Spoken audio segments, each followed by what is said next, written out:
This is Paths of Curiosity in an AI world, where we explore the careers being built right now at the intersection of AI and the real world.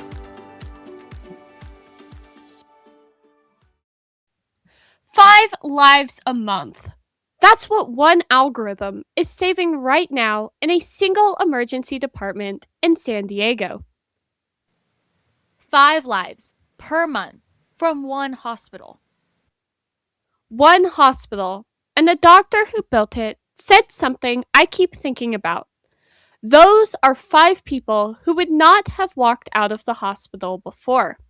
Now they make it home. That's not a research finding. That's someone's parent. Or someone's kid. Over the last several months, I've sat down with 6 people working at the intersection of AI and healthcare. A hospital CEO, an emergency physician, a Stanford pediatrician, a policy researcher who helped write federal privacy law, a UCSF professor who studies whether AI tools actually work once they're in the real world, and a Carnegie Mellon engineer who has never once treated a patient and whose work might just end up in your AirPods. I'm Alora. And I'm Acadia, and this is the AI in Healthcare mini-series recap.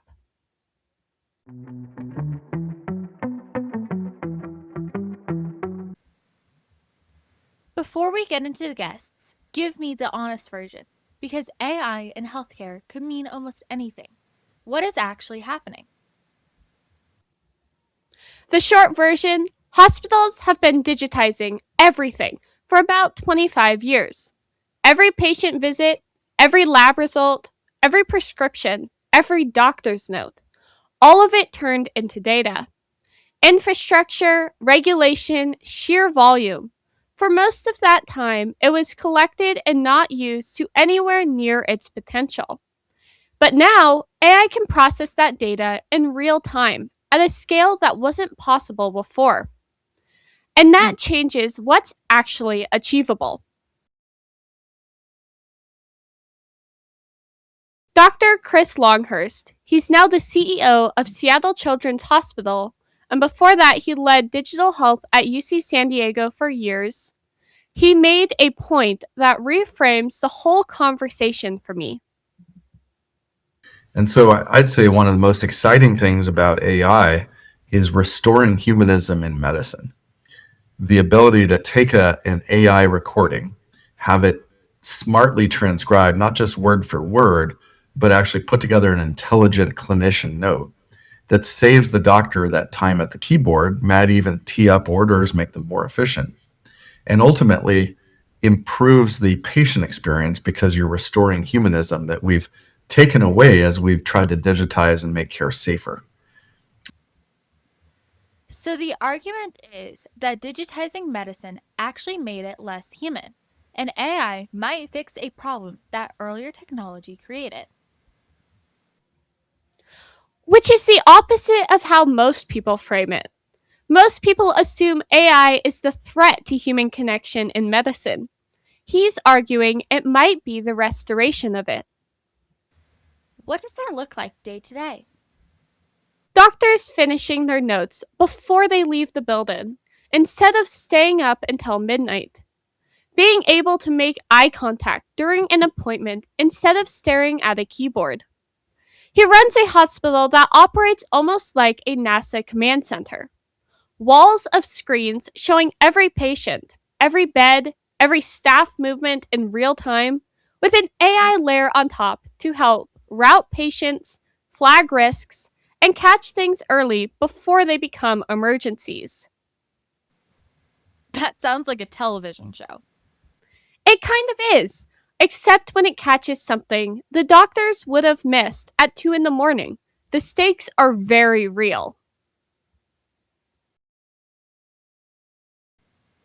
Let's talk about the emergency department, because that's where the number from the cold open comes from.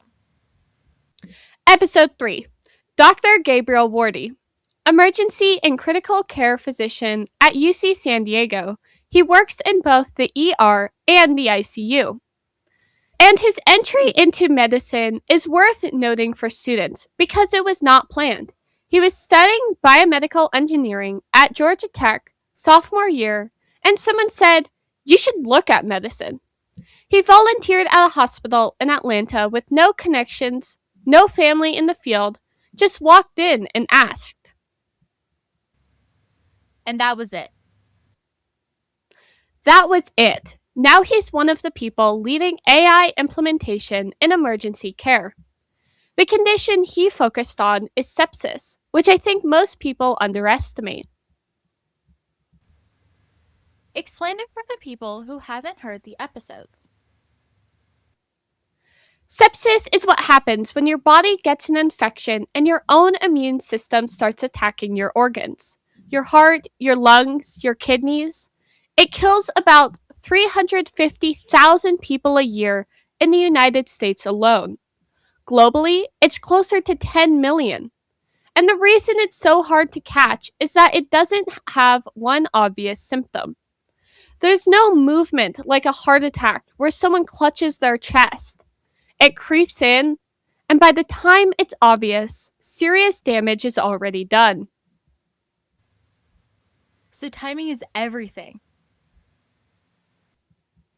His team built a machine learning model that feeds into patients' vitals, their labs, their demographics, their history, and flags someone as likely developing sepsis 4 to 6 hours before a doctor would otherwise catch it.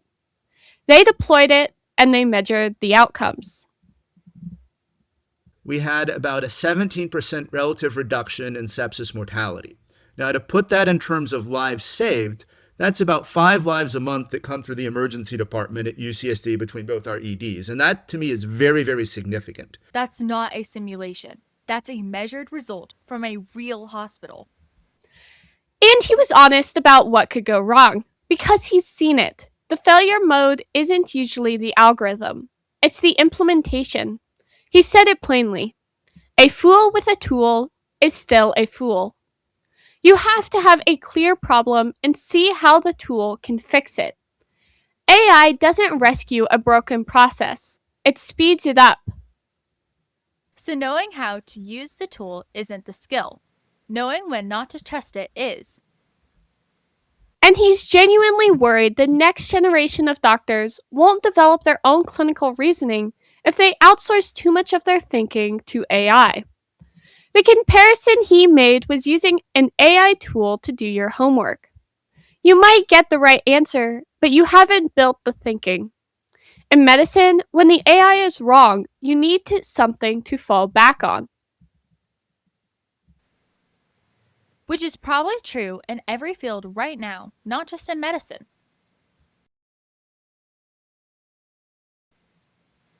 Episode 2 felt less dramatic than the ER, but honestly stuck with me just as much.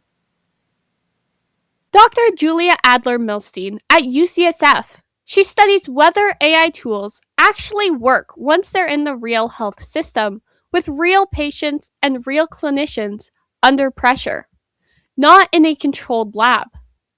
And her research is surfacing something uncomfortable about the assumption behind most AI deployment right now. Which is that a human will catch it when AI is wrong. Right. The safety net in most systems is the doctor reviews the AI output and intervenes if something's off. But she's been researching whether humans are actually capable of doing that reliably. And the evidence is not reassuring. What we expect is that our clinicians who are using these tools will be able to identify when a hallucination has happened or when a tool is otherwise inaccurate or imperfect. And that's actually something that's really hard for humans to do in general. The field is actively working on this, which feels important to say out loud. She was very clear about that. It's called automation bias, and Dr. Pagler named the mirror problem too. Automation neglect, where experienced physicians dismiss what the AI flags because they trust their own instincts more. Both directions create risk. And somewhat comically, Her leading solution is using AI to check the AI, one model acting as a judge of another model's output. Not perfect, but neither is a tired clinician at the end of a long shift. The people building these systems are not pretending they're flawless, and honestly, that makes me trust the field more, not less. Episode 4 brought in a dimension that I don't think gets nearly enough attention in these conversations. Dr. Natalie Pagler at Stanford, pediatric intensivist and clinical informaticist, meaning she spent years in pediatric ICUs and now runs the clinical informatics division. AI in pediatrics is not just a scaled down version of AI in adult medicine. It's genuinely different. Because kids are not just small adults. Not even close. The data problem alone is significant. Kids are healthier than adults generally, so there is far less clinical data to train models on. And within pediatrics, a 6-month-old and a 15-year-old are physiologically so different that a model trained on one age group can fail completely on another. She gave this example. The Apple Watch can detect abnormal heart rhythms, but it was designed and tested on adults. Now, teenagers are walking into clinics with arrhythmia alerts on their watches, and the clinicians have to figure out whether that signal is meaningful for that age, which is happening constantly right now. But the bigger point she kept returning to is the timeline. For pediatrics, a decision made when someone is 8 years old can affect their health at 40. This raises the stakes on getting it wrong, but it also means the upside is enormous. Interventions that we make in childhood can last a lifetime. And so that can be, you have to think about it cautiously because it could potentially negatively affect a lifetime. But also, it's a huge opportunity. So if we make interventions in childhood, that could lead to years of healthier and more productive lives. She also had that example about the appointment no-show model that I keep coming back to. It's the clearest illustration of how identical AI tools can produce completely opposite outcomes depending on how you choose to use them. Some health systems built a model that predicts which patients are likely to miss appointments and use it to overbook their clinical schedules, keeping things efficient. Which sounds reasonable until you ask who is most likely to miss the appointment. Families with the most barriers to access, transportation problems, work schedules without flexibility, childcare issues. So you've taken an AI model and used it to make care harder to access for exactly the people who already have the least. At Stanford Children's, they took the same model and flipped it. They call those families and ask what's in the way. Can we convert this to a telehealth visit? Can we help with transportation? Same data, completely different impact depending on the values behind the design decision. And someone has to make that decision. It's not a technology question. That's a people question. And that person could be a student listening to this right now. There is one more piece of this that I don't think we can skip, because it's the most tangible thing in the whole series for a student right now. Dr. Mayank Goel at Carnegie Mellon. He's never treated a patient. He's a computer scientist whose entire career is about turning consumer devices into medical tools. And his honest assessment of where wearables are right now is a little deflating. He said most people stop looking at their step count within a few months. The heart rate data sits unused. There is enormous potential in the devices we already carry, and we are barely using it. So what is actually possible with what already exists? His lab has built earbuds that measure blood pressure from just behind the ear, a smartwatch that detects medication levels through your skin, sensors that catch early signs of illness before you feel any symptoms. And right now, he's working on using AirPods and smartwatches to monitor children with ADHD during school. Not cameras, just movement and posture data, giving doctors a real window into what's actually happening in a classroom. No cameras. The privacy constraint shapes the whole design.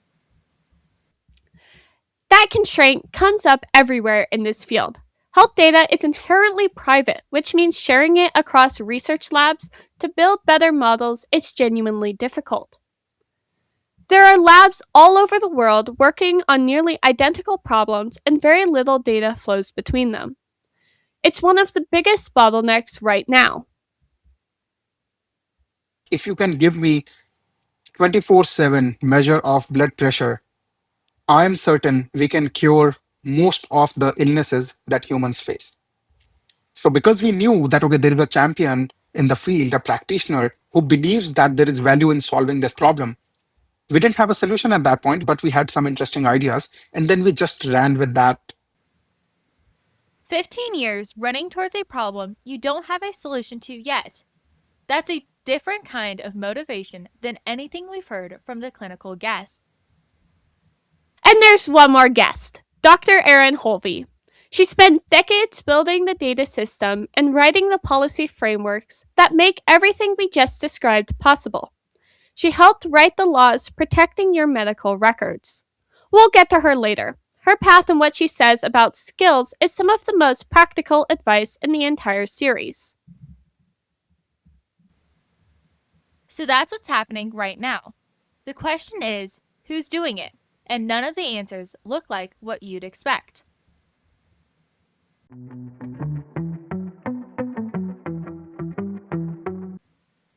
Let's talk careers, because I think this is where most people have the biggest blind spots. Some of you might end up doing a job that doesn't exist yet. What do you mean? Well, Dr. Longhurst and Dr. Pagler are both in a field called clinical informatics. The first board certification exam was in 2013. Before that, the field didn't officially exist. They didn't pick it from a list of options. It emerged, and they were ready for it. And that's still happening right now. AI governance. People hired specifically to oversee whether AI tools are working fairly across different patients. That role barely existed 5 years ago. Nobody planned for that career at 17. Which means there are fields being defined right now that will be fully established by the time students in high school today reach mid-career. That's the thing I most want students to sit with. The specific job you might end up doing in 35 years may not have a clear title today.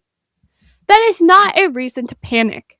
It's a reason to build a broad, adaptable foundation rather than optimizing for a single track. And what does a foundation actually look like? Let's go through the guests, because how they got there matters as much as where they ended up. None of these paths were straight. Dr. Longhurst, pediatrician who took a year off between his 3rd and 4th year of medical school to get a master's in healthcare informatics. His school had just started the program. He found a door that had just been unlocked and walked through it. He didn't know it would define his career. Dr. Adler-Milstein started in management consulting. Knew she cared about healthcare, but couldn't have told you what that meant as a job.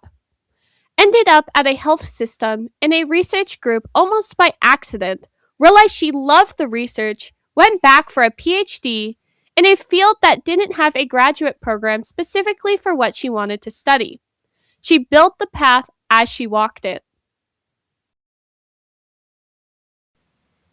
Dr. Wardy Biomedical engineer who didn't feel engineering was his calling, volunteered at a hospital with no connections, and fell in love with emergency medicine. His engineering background turned out to be exactly what he needed to build the AI models he's now known for. He just didn't know that when he made those earlier choices. And that's the thing about this field. People in it know each other. Longhurst and Pagler trained in overlapping worlds. Wardy's engineering background put him in the same research circles as the people building the tools. Networks form early, and getting into them matters. More than most students realize, which is why the volunteer ask, the cold email, the I'll help with whatever you need. That's not desperation. That's how this field actually works. Dr. Alora Holve? Health services researcher. She helped write HIPAA, the federal law governing your medical privacy. But she started in high school being drawn to what she calls big, messy questions, things that don't resolve cleanly. She worked in environmental policy, moved towards public health, and spent decades at the intersection of data, research, and legislation. She described her core skill as translation. She can talk to highly technical people and highly non technical people and help them understand each other. That is almost impossible to automate.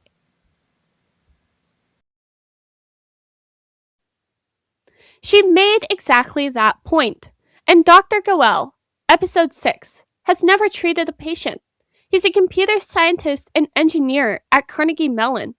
His entire career is about turning consumer devices into medical tools. From as far as I can recall, even in middle school, the projects I used to do were always about doing more from less.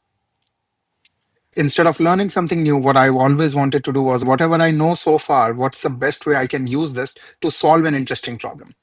That framing applies to the whole field. These are people who looked at what already existed and asked better questions about it.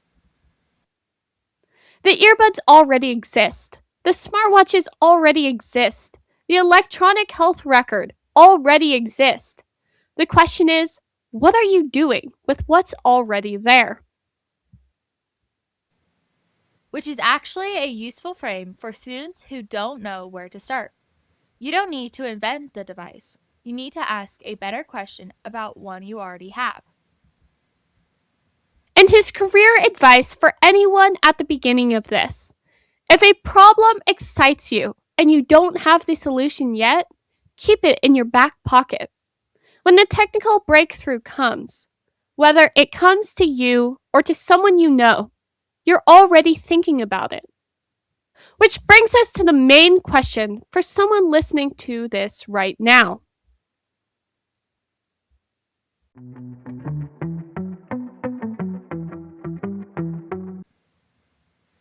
Concrete skills. What do you actually need to build for this field? And some of the answers surprised me. Dr. Goel said physics, not AI, not machine learning, not a specific coding language. Physics. And Dr. Alora Holve said reading, not a subject, not a tool, just the practice of reading carefully and thinking critically about what you've read. His reasoning is worth understanding. Physics is the part that doesn't change. The tools change, the frameworks change, the languages change, but the physical principles that allow you to measure blood pressure from sound waves or detect medication levels through the skin, those are grounded in physics, established a century ago. If you understand why two things are related, you can find that relationship in data regardless of what tools exist. If you only know how to run the current algorithm, you're depending on whoever designs the next one. And Dr. Holve's answer, reading critically, is about something similar. If you can assess whether a source is credible, notice when a claim is oversimplified, evaluate whether the evidence actually supports the conclusion, That skill applies everywhere, including AI outputs. Read a lot. Be a critical thinker. There's just no substitute for reading. I know you've joked about the fact that I'm a big reader, right? You see those books that I bring with me everywhere, digital books, right? And so if you read primary sources, if you are really engaged in what you're hearing and learning about, it's a lot easier to discern or understand some of the things that might come out of an AI summary. Dr. Adler Milstein named writing, which surprised me in a technical field. She was emphatic about it. The ability to get a research grant, publish in a significant journal, make your ideas matter beyond your own desk. All of it depends on whether you can write clearly. She said it's the most underappreciated skill in research careers and has spent a significant portion of her doctoral training on it. Dr. Longhurst talked about systems thinking. He said medicine trains people to treat the individual in front of them, which remains essential. But healthcare increasingly needs people who can design processes that produce good outcomes across entire populations. Not just, how do I treat this patient, but how do I build the system so every patient gets treated well? He said new medical students are building this into their curriculum explicitly because they see the gap, and it connects directly to what Dr. Pagler does. She described her shift from treating one patient at a time to redesigning the system so every pediatrician can provide better care. None of these are technical skills in the narrow sense. Physics, writing, critical reading, and systems thinking. Tools are changing too fast for any specific technical skill to be the whole answer. What doesn't change is the ability to understand why something works, communicate it clearly, and see how it fits into a larger system. I want to name something before we get to the action piece, because I don't want students, parents, or counselors walking away thinking this field is purely exciting. There are real tensions here that show up across almost every conversation. Go ahead. Privacy. Your health data is some of the most sensitive information that exists about you. And the more powerful AI gets at using this data, the more valuable it becomes to researchers, to health systems, and to companies. Dr. Holve helped write the regulations meant to protect it. But she raised something that I think is genuinely underappreciated. The chatbot problem. Right. If you enter your health information into a commercial AI product, a chatbot, an app, a large language model, that information may not be protected by HIPAA because you chose to put it there. The law protecting your medical records at a doctor's office does not automatically follow you into a consumer application. This is happening right now. People are using these tools for health questions constantly. It's not just a hypothetical future risk. And then there's the equity issue. Dr. Pagler's no-show model is the clearest example, but it came up everywhere. The same AI tool can widen disparities in care or close them, depending entirely on what the people using it chose to do with it. That is not a technology question. It's a values question, and someone has to answer it. Dr. Wardy made a related point. The hospitals most likely to successfully implement AI are also the most resourced to do it carefully. To measure outcomes, to have physicians involved in design, to catch problems and correct them. The hospitals serving communities with the greatest need are often the least equipped to do all of that. So the technology exists. Whether it reaches everyone equitably is a separate problem. And that problem needs people who understand both the technology and the policy. All right, concrete. What do you actually do if this has sparked something? I asked every guest some version of this, and I want to frame it as a real progression. not a list of vague suggestions. Dr. Wardy walked into a hospital with no connections and asked to volunteer. That is still the most direct way to find out whether the clinical environment is somewhere you want to spend your time. And it is the start of building a network that will matter later. Don't wait for a formal program to exist. Find a hospital, a clinic, a research lab, and ask. He said explicitly, if someone doesn't respond, don't read that as a rejection. Everyone in medicine is overwhelmed. Try again. Ask someone else. Keep going. Dr. Holve's version of that for research and policy is to start noticing problems in your own environment. What is inefficient, inequitable, or broken at your school, your community, or your neighborhood? What would you want to understand better? Research careers begin with a habit of noticing things and wanting to know why. Dr. Pachler's advice was about breadth. She had an engineering background, went to medical school, and found intersections she never anticipated. Don't prune your interests too early. The combination that feels random right now may be exactly what makes you valuable later. And for anyone who's already in a degree and worried they chose wrong, every single person we spoke to made at least one major pivot. None of them started where they ended up. That's not a consolation. That's the pattern. And Dr. Goel's advice is the one I keep thinking.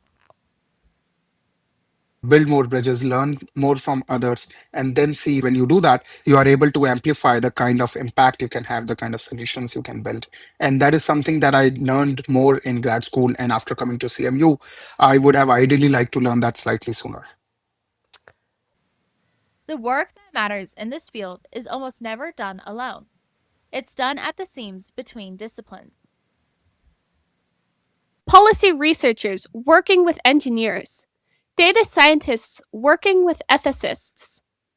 The people doing the most interesting work are the ones who know how to move between those worlds. The entry points into this field are genuinely diverse. Computer science, biology, public health, writing, law, ethics, and nursing. There is meaningful work at every one of those intersections. The students who will do well here are not necessarily the ones who know the most about AI right now. They are the ones who are curious, who can communicate across disciplines, and who have built enough of a foundation in science, in writing, in systems thinking that they can keep learning as the tools change. And if you're an educator building curriculum around any of this, or a counselor helping students navigate it, we have free resources at pathsofcuriosity.com. Guides built around every episode of this series, ready to be used in a classroom or advisory session. Dr. Longhurst said something that I think is worth ending on for this section. Think about the arc of your entire career, which will be 30 or 40 years. It's really impossible to predict where things are going. And so in that kind of context, what's more important is not thinking about what might make you more useful or give you the skills you'll need, because that might work for 3 years or 5 years, but we all have to be constant learners. We're all picking up new skills and new experiences all the time, right? I think what's much more important is being driven by that passion and curiosity. And so as your high school counselor would say, I think the most important thing is choosing something that you love. Go into it for the right reasons, not because your parents tell you or because you think you might be interested, but explore it. And whatever it is that you love so much that you would do it for free, if you can figure out how to get paid to do that, then you'll be a happy camper your whole career. I want to end with something Dr. Adler-Milstein said that I've been sitting with since her episode. She was talking about where AI in healthcare is ultimately headed. And she said the biggest question isn't what AI can do. It's about who the decision maker is. Right now, humans are still the gatekeepers. AI helps them do their jobs better. But the real transformation, the version that changes healthcare fundamentally, is when AI operates at a scale no individual human can manage. Running a health system, thinking across an entire population. And our question was, are we ready for that? Do we have the governance structures, the ethical frameworks, the policy tools to manage that responsibly? And the honest answer right now is not entirely. Which means the people who build those structures are either in school right now or just starting their careers. That's not abstract, that's a real opening. That's the thing that stayed with me most across all 6 conversations. It's not just that the field is exciting, it's that it's genuinely unfinished. The most important work hasn't been done yet. All 6 episodes of the AI in Healthcare miniseries are linked in the show notes. If you're not sure where to start, pick the guest whose work connects with something you already care about. Clinical medicine? Start with Dr. Wardy or Dr. Longhurst. Policy and data? Dr. Adler-Milstein or Dr. Holve. Building the technology? Dr. Goel. Pediatrics or system design? Dr. Pagler. And everything we mentioned today, the career landscape map, what's your spark, real path cards for all 6 guests, first steps, and teach this for educators. All of it is free at pathsofcuriosity.com. Every link is now in the show notes. We also want to hear from you. If something in this series sparked a question, if you reached out to someone, if you signed up to volunteer somewhere, let us know. That's the whole point. This has been Paths of Curiosity in an AI World. I'm Alora. And I'm Acadia. Until then, stay curious.